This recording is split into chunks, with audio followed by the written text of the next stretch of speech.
Pernikahan ini berawal dari cinta, lalu berakhir dengan kekerasan, pengkhianatan, dan air mata. Kisah nyata Alia, menikah muda dan hampir kehilangan dirinya sendiri. Jika kamu pernah bertahan dalam hubungan yang menyakitkan, kisah ini untukmu. Ini cerita Alia, dan mungkin juga cerita banyak perempuan di luar sana. Assalamualaikum warahmatullahi wabarakatuh. Cerita ini mungkin akan membuat hati kalian terdiam, karena ia lahir dari kenyataan yang benar-benar terjadi. Jika kalian pernah bertahan dalam luka, atau ingin belajar dari kisah hidup orang lain, mohon dukung channel ini dengan like, bagikan pendapat kalian di kolom komentar, dan subscribe agar lebih banyak kisah seperti ini bisa terus kami hadirkan. Mari kita dengarkan kisah Alia. Alia menikah di usia 16 tahun.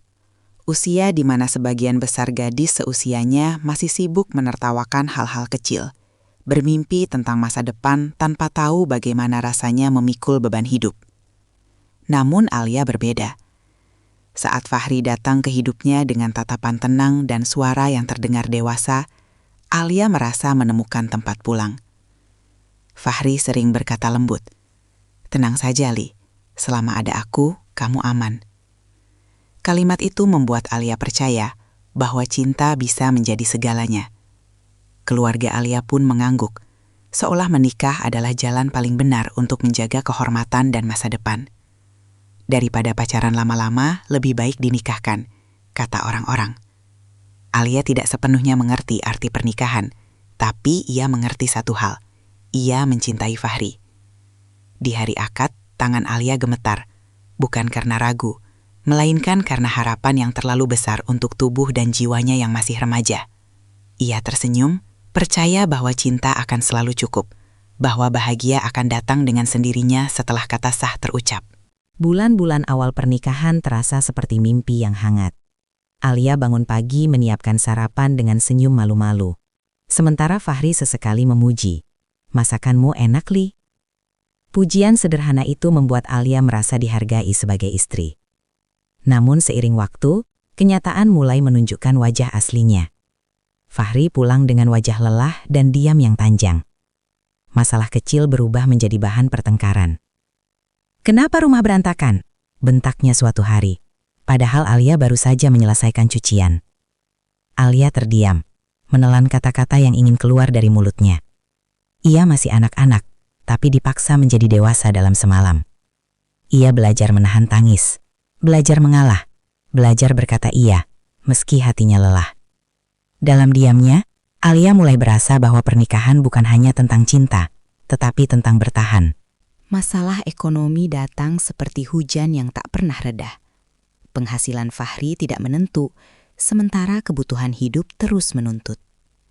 Tagihan menumpuk, dapur sering kosong, dan malam-malam Alia dihabiskan dengan menghitung uang receh. "Aku sudah berusaha," kata Fahri dengan nada tinggi setiap kali Alia bertanya tentang uang belanja. Alia tidak bermaksud menuntut, ia hanya ingin tahu apakah mereka bisa makan esok hari. Demi membantu, Alia bekerja serabutan meski tubuhnya sering kelelahan. Namun bukannya merasa terbantu, Fahri justru merasa terhina. "Aku ini suamimu, jangan seolah-olah aku tidak berguna," katanya tajam.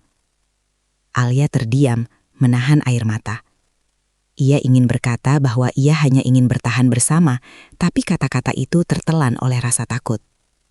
Di titik itu, cinta mulai terasa seperti beban, bukan pelukan. Bentakan Fahri perlahan berubah menjadi sentuhan yang menyakitkan.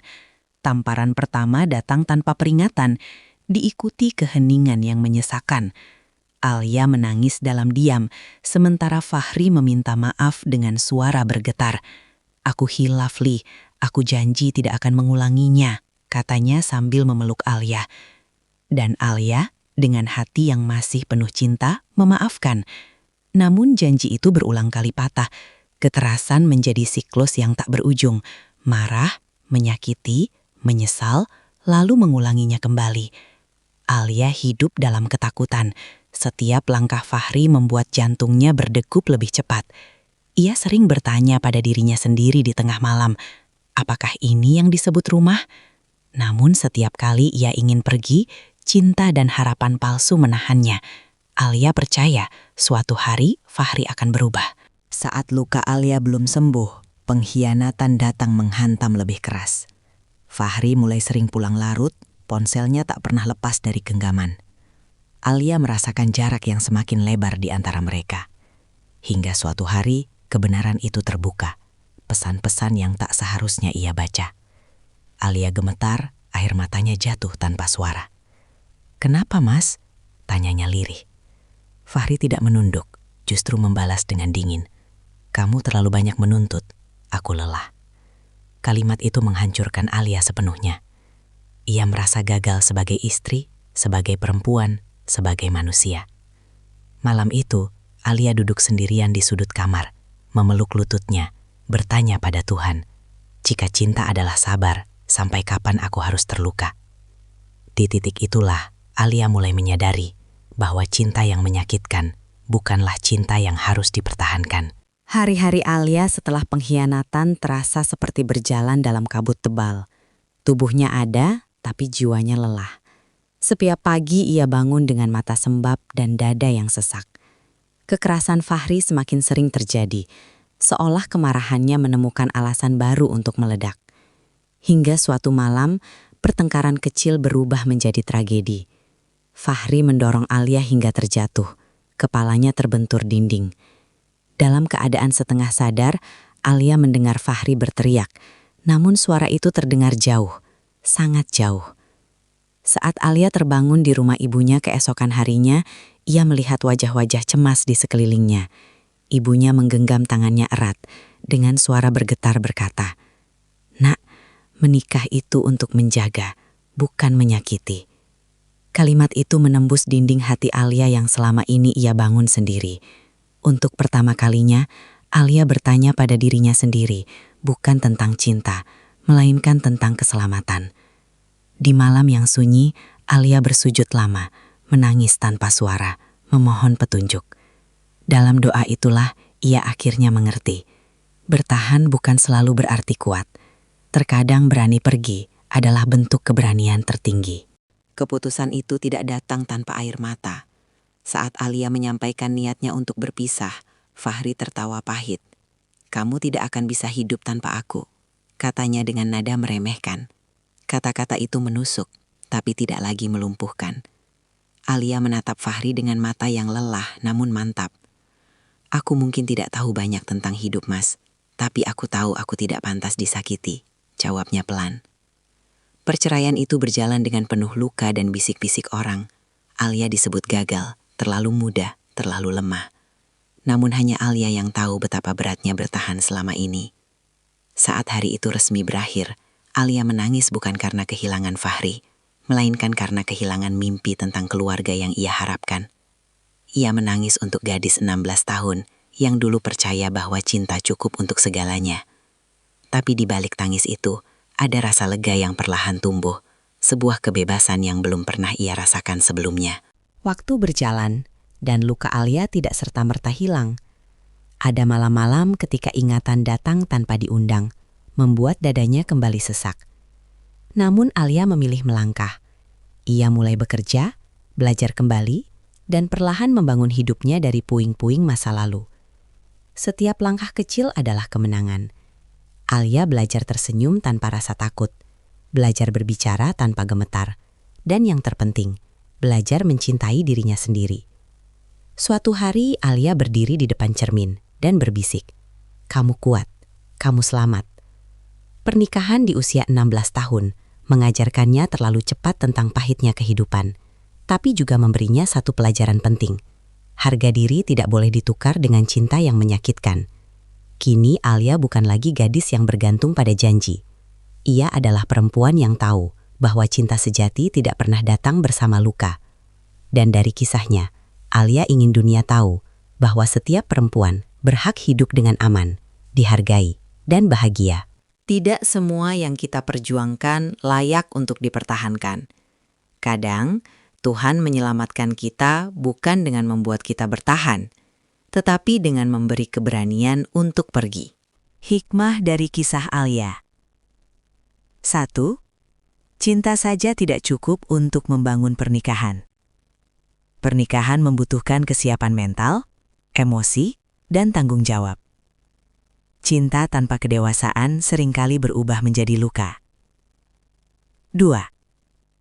Menikah muda tanpa kesiapan bisa merampas masa depan. Usia Alia yang masih sangat muda membuatnya belum mampu melindungi diri saat masalah datang.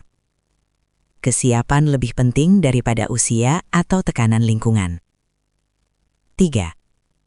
Kekerasan bukan bagian dari cinta. Tamparan, bentakan, dan kata-kata yang merendahkan tidak pernah dibenarkan atas nama apapun.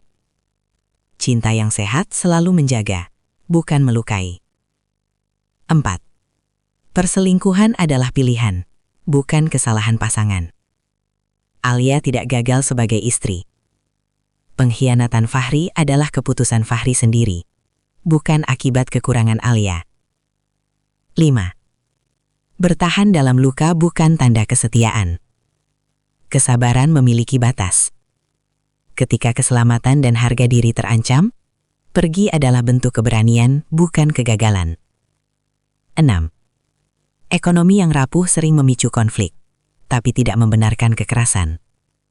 Masalah keuangan boleh membuat lelah, namun tidak pernah menjadi alasan untuk menyakiti orang yang kita cintai. 7.